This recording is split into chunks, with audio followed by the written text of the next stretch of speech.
श्री शिवाय नमस्तुभ्यं। जैसा कि हम सभी को पता है कि 2023 समाप्त होने वाला है और 2024 बस कुछ ही दिनों में आने वाला है। और मैं चाहता हूं कि 2024 आपके लिए बिल्कुल ही कुछ खास हो। आपके जो पुराने दुखड़े थे, जो आपके जीवन में चल रहे परेशानियां हो, कष्ट हो, वो सब सारे के सारे परेशानियों को झेलते हुए आपका 2024 बिल्कुल ही नहीं बीतना चाहिए। तो आप चाहते हैं कि 2024 यदि आपके लिए बिल्कुल ही नया हो, आपके लिए बिल्कुल ही अलग हो, तो बस आपको इस वीडियो के अंत तक अवश्य ही बने रहना। यदि आप अपने जीवन में परेशान थे, आपके जीवन में बहुत अधिक कर्ज था, अनेक प्रकार की समस्याएं अब तक थी, लेकिन 2024 से अगर आप कसम खाते कि ये सब चीजें नहीं होनी चाहिए, तो बस आज मैं आपको वीडियो में जो भी मैं बात बताऊंगा, आप उन बातों को ध्यान से सुनिए तथा महादेव के मंदिर में जाकर के आप इन उपायों को कर लीजिएगा। आपके जीवन के सारे कष्ट परेशानियां 2024 में हो ही नहीं सकती। बस 1 जनवरी के दिन ही आप इस उपाय को कर लेना। उसी दिन से देखना महादेव की कृपा जब आपके साथ चलेगी ना, तो बस दुनिया का कोई भी व्यक्ति आपका कुछ नहीं कर पाएगा। जैसे आपको धन प्राप्ति चाहिए, आपके परिवार में लड़ाइयाँ झगड़ा अधिक होती हैं, बीवी बच्चे गुस्सा होते हैं, बिना मतलब का जो पति गुस्सा होता है, कोई मनोकामनाएं हैं जो अधूरी के अधूरी रह रही, लंबे दिनों से अपने मन में आस लेकर के पड़े हुए लेकिन कुछ भी नहीं पूरा होता है, तो बस आप भी चाहते कि 2024 में सारी के सारी चीजें आपके मन मुताबिक हो, तो आप इन उपायों को जरूर कर लीजिएगा। तो सबसे पहला नंबर का जो मैं उपाय बताता हूं वह है धन प्राप्ति के लिए उपाय, क्योंकि 2024 आपके लिए बिल्कुल धन से भरा हुआ चाहिए। 2023 में अब तक आपके जीवन में कंगाली थी, ठीक है, 2024 आपके लिए बिल्कुल ही राजा महाराजा के तरीके से आपको अगर जिंदगी चाहिए, आप तो इस उपाय को अवश्य कर लीजिएगा। धन प्राप्ति के लिए बहुत ही सिंपल सा सरल उपाय, आपको क्या करना है, समी का वृक्ष का इस्तेमाल करना। अब समी वृक्ष आप कहीं पर भी हो, अगर आप ढूंढेंगे तो कुछ भी मिल सकता है, तो समी के वृक्ष के नीचे जाना है, ठीक है। और समी के वृक्ष के नीचे जाकर के आपको 31 पत्र को तोड़ना है। मतलब समी के कितने पत्रों को तोड़ना है, 31 पत्रों को तोड़ करके और उस शनि के पत्रों को ले करके आपको महादेव जी के मंदिर में चले जाना है, जहां पर भी शिवलिंग होता है उस जगह पर जा करके यदि आप जो है समी पत्र आपको नहीं मिलता तो उसके जगह पर जो आप 31 चावल के दाने ले सकते हैं, ठीक है। तो वो और यदि आप चाहते हैं तो समी पत्र और चावल के दाना दोनों ले सकते हैं, और दोनों लेकर को आपको कहां पर पहुंच जाना है, महादेव के मंदिर में। और महादेव के मंदिर में जा करके आपको कुबेरेश्वर महादेव के नाम से, ठीक है, कुबेरेश्वर महादेव के नाम से उस समी के पत्रों को, ठीक है, महादेव के ऊपर जो है समर्पित कर देना है। साथ ही साथ एक लोटा जल भी तांबे के लोटे में रख करके उस महादेव को समर्पित कर देना था, शिवलिंग को ऊपर समर्पित कर देना। और जो कुछ भी आपको चाहिए धन प्राप्ति के लिए महादेव से प्रार्थना करना है, विनती करना है, उस कुबेरेश्वर महादेव का नाम लेते हुए उनसे विनती करना कि हे महादेव, आप हमारे घर में माता लक्ष्मी का आगमन करिए, मेरे घर में धन वैभव सुख शांति लाइए। इस तरीके से प्रार्थना करते हुए श्री शिवाय नमस्तुभ्यं का जाप करते हुए आप अपने घर को चले आना है। लेकिन जब तक आप इस काम को कर रहे हो, कुबेरेश्वर महादेव का नाम लेना है, नहीं तो आपको श्री शिवाय नमस्तुभ्यं का जाप करते रहना है। और जब तक इस काम को करना है, जाप को करना है, तब तक आप अपने घर पर नहीं चले थे, रास्ते में किसी से बात नहीं करना है, मन में श्री शिवाय नमस्तुभ्यं का जाप करते हुए आपको चले आना है, ठीक है। इस काम को करने से आपके घर में धन प्राप्ति के जो है रास्ते बिल्कुल ही खुलते हैं। दूसरा जो नंबर का उपाय है वह है आपके घर परिवार में आपका बच्चा हो सकते हैं, आपका भाई हो सकता है, आपका बेटा हो सकता है, आपके पति हो सकते हैं, पत्नी हो सकती, कोई भी हो सकता है, उसको गुस्सा बहुत आता है, चिड़चिड़ापन बहुत आता है। क्योंकि गुस्सा जब आता है ना तो बहुत सारी चीजें नुकसान हो जाती है। लेकिन इस नए साल में अगर आप इस उपायों को कर लेते हैं तो आपके घर परिवार में सुख शांति रहेगा और गुस्सापन चिड़चिड़ापन धीरे धीरे कम हो जाता है। कैसे करना है ध्यान से समझिएगा। बस इसमें भी क्या करना है, आपको समी पत्र ही चाहिए। लेकिन समी पत्र कितने चाहिए, इसमें आपको 71 जो है समी पत्र 71 आपको समी पत्र चाहिए। और साथ ही साथ जो आपको 71 अर्थात 71 चावल के दाने भी चाहिए। यदि आपको समी पत्र नहीं मिलता है तो आप जो चावल के दाने बस लेकर के दाहिने हाथ में लेकर के महादेव के मंदिर में चले जाना है, ठीक है। अब इसको एक ही बार चढ़ाना है, लेकिन डायरेक्ट उसको एक ही बार महादेव के ऊपर ही नहीं समर्पित करना है। पहले ध्यान से समझिए इसको कैसे समर्पित करना है। और आपको मन में मंत्र को बोलते रहना, श्री शिवाय नमस्तुभ्यम, श्री शिवाय नमस्तुभ्यम, श्री शिवाय नमस्तुभ्यम बोलते हुए इस सभी काम को करना है। जब से आप महादेव के मंदिर में जाते हैं तब से आपको इस मंत्र को बोलते हुए रहना है। ठीक है। दाहिने हाथ में लेकर के आपको माता अशोक सुंदरी के जगह पर आपको टच कराना है। ठीक है। माता अशोक सुंदरी की जगह पर क्या करना है, टच कराना है।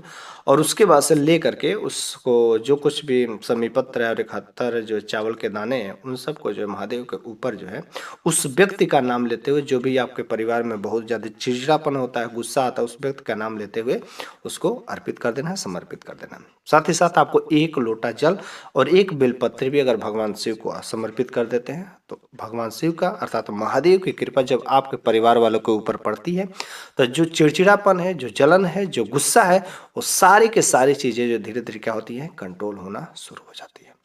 ठीक है। तो इस तरीके से आप जो शमी पत्र का उपाय जो धन प्राप्ति के लिए और आपके घर परिवार में किसी को गुस्सापन हो, चिड़चिड़ापन हो, उसको कंट्रोल करने के लिए आप यह उपाय कर सकते हैं। ठीक है।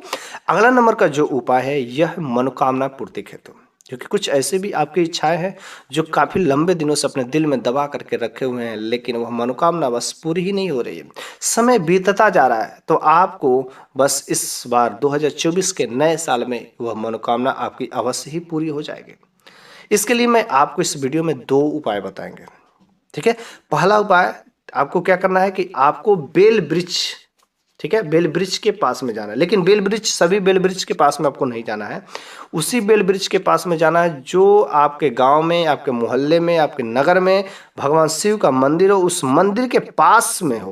ओके, जो सबसे मंदिर के नजदीक वाले बेल के वृक्ष के पास में जाना है। साथ में आपको क्या लेकर के जाना है, 1 मूंग का दाना ले जाना है।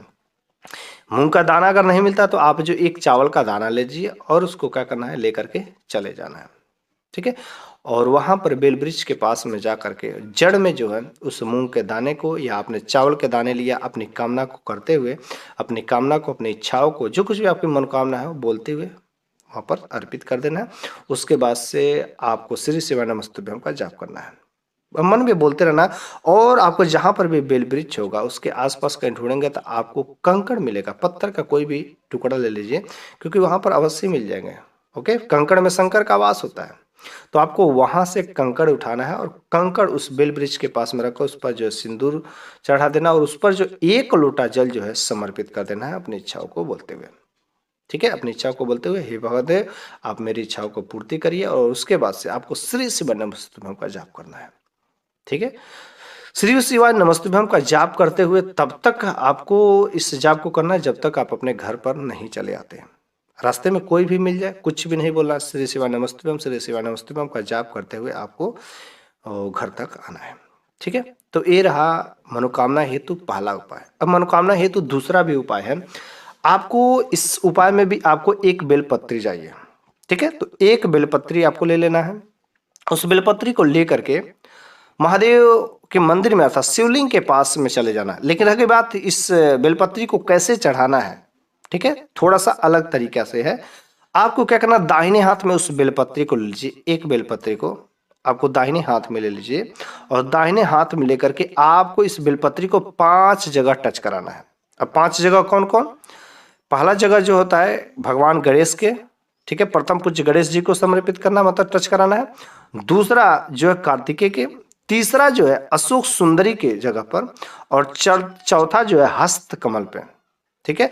और 5वां जो है उस बेलपत्री को उल्टा करके उसका जो डंडी होता है अशोक सुंदरी की तरफ होनी चाहिए, उस तरफ करके आपको महादेव के ऊपर जो अर्थात शिवलिंग पर जो है समर्पित कर देना है। ठीक है, समर्पित करना है और आपकी जो कुछ भी मनोकामना है उस मनोकामनाओं को बोलते हुए भगवान शिव के लिंग के ऊपर जो है उस बेलपत्र को समर्पित कर देना है। साथ में 1 लोटा जल भी अपनी कामना के लिए आपको अर्पित कर देना है। ठीक है। बाकी तब तक समय आपको श्री शिवाय नमस्तुभ्यम, श्री शिवाय नमस्तुभ्यम, श्री शिवाय नमस्तुभ्यम का जाप करना है। जितना ही आप ज्यादा इस मंत्र का जाप करेंगे उतना ही जल्दी जो है महादेव की कृपा आपके साथ में बरसेगी। ठीक है। श्री शिवाय नमस्तुभ्यम। ठीक है। तो अगला नंबर का अब हम जो उपाय है बताते हैं वह है लड़ाई झगड़े का। मतलब आपके घर परिवार में पति पत्नी के बीच में जब लड़ाई झगड़े शुरू हो जाते हैं तो लोग अगल बगल के मजाक बनाना शुरू कर देते हैं। यदि आपके साथ भी अगर ऐसा होता है, आपके पत्नी के साथ, आपके पति के साथ में बनती नहीं है, थोड़ी थोड़ी बात पर चिढ़ हो जाता है, दोनों में कभी पटता नहीं है, तो आप इसके लिए शांति बनाए रखने के लिए 2 उपाय हैं। ध्यान से समझिए कौन सा उपाय है। यदि आपके घर में गृह कलेश होता है तो उसके लिए आपको क्या करना, सरसों का तेल, ठीक है, सरसों का तेल लेना, वही जो मार्केट में मिलता है, मस्टर्ड ऑयल। आपके घर पर भी होगा, गांव में रहते होंगे तो ओरिजिनल तेल जो आप पिराते होंगे सरसों को, तो वहां से भी आपको पिराई करने पर मिलता है। तो आपको सरसों का तेल आपको कटोरी में लेना है, ठीक है, छोटी सी कटोरी में आपको सरसों का तेल लेना। उस कटोरी में आपको अपने के घर के पूजा मंदिर में आपको रुद्राक्ष रखा होगा, तो कोई भी रुद्राक्ष हो, चाहे 2 मुखी हो, पंचमुखी हो, कोई भी रुद्राक्ष हो, आपको उस रुद्राक्ष को उसमें डाल देना है, ठीक है। श्री शिवाय नमस्तुभ्यम, श्री शिवाय नमस्तुभ्यम को बोलते हुए आपको डाल देना है। और इसी मंत्र का जाप करते हुए आपको शनिदेव के मंदिर में पहुंचना है, जहां पर भी शनिदेव की प्रतिमा हो, नहीं हो तो आप फोटो के सामने ही इस काम को कर सकते हैं, ठीक है। तो शनिदेव के प्रतिमा अगर मिल जाती है वहां पर मूर्ति, तो वहां पर आप चले जाते हैं तो बड़ी अच्छी बात है। और उस कटोरी वाले रुद्राक्ष को आपको लेकर के जाना है, और जो उसमें तेल है उस तेल से आपको शनिदेव को चढ़ाना है, जहां पर भी चरणों में चढ़ाते हैं, ऊपर से कुछ लोग स्नान कराते हैं, जैसे भी आप जो है करते हैं, आप उनके ऊपर जो काशी विश्वनाथ महादेव का नाम लेते हुए, जब आप उस तेल को भगवान शनि को अर्पित करते हैं तो उसमें किसका नाम लेना है, काशी विश्वनाथ महादेव जी का नाम लेते हुए क्या कर देना, वहां पर समर्पित कर देना। अगर उसके बावजूद भी कुछ तेल अगर बच जाते हैं तो आप उस तेल को दीपक जला करके आप वहां पर जो है भगवान शनिदेव के सामने आपको इस काम को और काशी विश्वनाथ महादेव जी का नाम लेकर के आपको अर्पित कर देना है, दीपक और तेल को चढ़ा देना है, जला देना है, ठीक है। फिर से आपको जब अपने आप घर पर आते हैं तो श्री शिवाय नमस्तुभ्यम, श्री शिवाय नमस्तुभ्यम का जाप लेते हुए चले आना, ठीक है। अगला नंबर का जो यह चूंकि मैंने लड़ाई पति पत्नी के बीच में जो लड़ाई झगड़ा होता है उसके लिए मैंने 2 उपाय बताए हैं। तो पहला, दूसरा नंबर का, यदि पति पत्नी के बीच में बहुत अधिक जो लड़ाई झगड़ा होने लगता है, मतलब तलाकनामे की स्थिति तक चली जाती है, एक दिन भी जो उन लोगों में पड़ता ही नहीं है, तो इस स्थिति में दोनों व्यक्तियों में से कोई भी एक व्यक्ति इसको कर सकता है।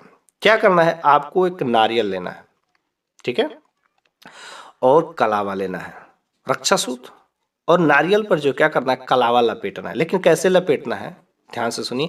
आपके घर में जितने भी कमरे होंगे, ठीक है, पूरे कमरे में आपको घूमते हुए, ठीक है, घूमते हुए और श्री शिवाय नमस्तुभ्यम, श्री शिवाय नमस्तुभ्यम, श्री शिवाय नमस्तुभ्यम का जाप करते हुए, घूमते हुए उस जो नारियल है, जो श्रीफल है, उसमें आपको कलावा लपेटना है, ठीक है। घूमते हुए जितना भी आपको लपटा जाए, बस आपको वॉशरूम में उस रूम को छोड़ करके बाकी रूमों में घूम घूम करके आपको लपेट करके आपको फिर से जो कहाँ चले जाना है, महादेव के मंदिर में, ठीक है।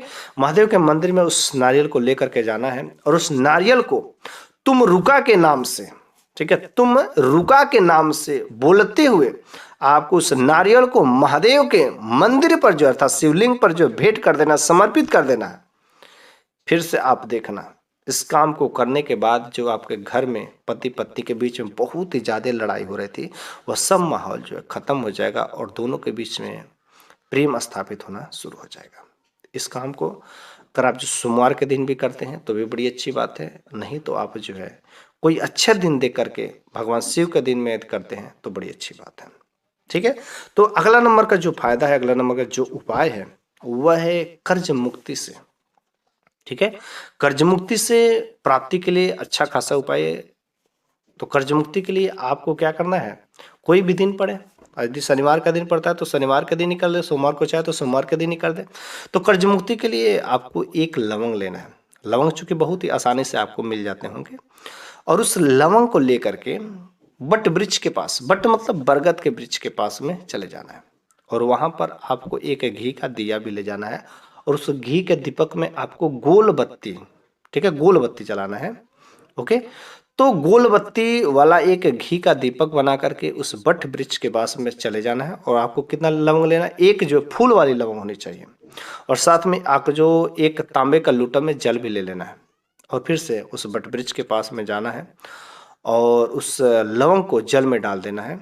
जो आपने लवंग लिया उस लवंग को किस में डाल देना है, जल में, तांबे के लोटे में डाल देना है, और फिर से आपको वटकेश्वर महादेव के नाम से, ठीक है। जब तक आप जल अर्पित नहीं करते तब तक जो श्री शिवाय नमस्तुभ्यम का मंत्र का जाप करते हैं, लेकिन जब आप जल को उस बट वृक्ष पर समर्पित कर दे, उसके जड़ों में जब समर्पित करेंगे तो आपको किसका नाम लेना है? बटकेश्वर महादेव का नाम लेना। बटकेश्वर महादेव का नाम लेते हुए जो भी व्यक्ति आपका कर्जा लिया है या जिससे आप मुक्ति पाना चाहते हैं, उस व्यक्ति का नाम लेते हुए उस जल को क्या कर देना है? बट के वृक्ष के जड़ों में समर्पित कर देना है। ठीक है। तो इस तरीके से अगर आप जो इसका उपाय करते हैं तो कर्ज मुक्ति के रास्ते अवश्य खुल जाते हैं। जो आपका पैसा लिया हो, फंसा हो पैसा, सारे के सारे प्रकार के पैसे जो फंसे रहते हैं वह मिलने की संभावना बहुत अधिक बढ़ जाती है, क्योंकि महादेव की जब अब कृपा आपके साथ में लग जाए। ठीक है। तो इस तरीके से आज की इस वीडियो में मैंने आपको इस नए साल के उपहार में बहुत ही जबरदस्त जो 5 उपाय बताए हैं। धन प्राप्ति के लिए, गुस्सा कंट्रोल करने के लिए, मनोकामना हेतु, पति पत्नी के बीच में लड़ाई झगड़ा होता है, और जो है कर्ज मुक्ति के लिए, इन 5 जो बहुत ही जबरदस्त उपाय है। और मैं ये सब जो है पूज्य गुरु जी प्रदीप मिश्रा जी के पूरे जो है कथे को सुनने के बाद ये सब चीज़ें मेरे को मिला है, इसलिए मैं आप इन सब बातों को बहुत ही सावधानी से और सिंपल सरल भाषा में मैं आपको शेयर कर रहा हूँ। आपको अगर इस प्रकार की बातों पर भरोसा होगा, विश्वास होगा, महादेव पर भरोसा होगा, तो अवश्य आप इन उपायों को करेंगे तो आपके साथ भी बिल्कुल मंगल ही मंगल होगा। और इस नए साल में मैं सभी बंधुओं से, भाइयों से निवेदन करता हूं कि आप एक बार महादेव के मंदिर में जाकर के इन उपायों को जरूर करिएगा, ताकि आपके जो दुखड़े हैं, जो आपके जीवन में जो चल रही परेशानियां हैं, कष्ट हो जाए, महादेव खुद हर ले और आप अपने जीवन में सुख चैन की आराम से जीवन व्यतीत करें।